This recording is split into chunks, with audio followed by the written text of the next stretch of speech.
It started in 1970 as a national teach-in on the environment. Nearly 50 years later, we still recognize Earth Day today. SNN's Hallie Pilot has a story of how Earth Day came to be.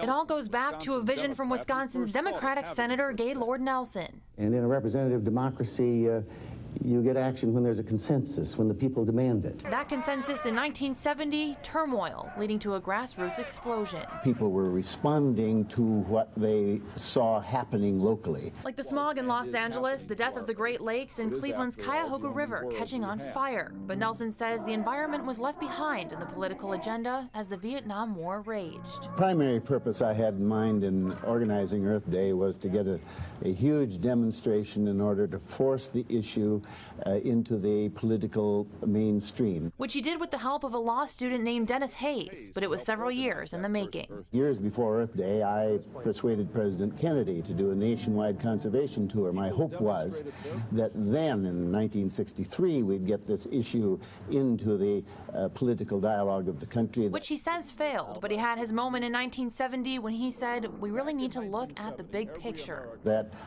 we're spending our capital, and you go bankrupt when you do that. His goal, to develop an environmentally sustainable economy, but that would mean taking action. Soil erosion, the ocean pollution, the air pollution, that is going to cost us a whole lot more, our economy a whole lot more than any specific measure aimed at stopping the deterioration of the earth.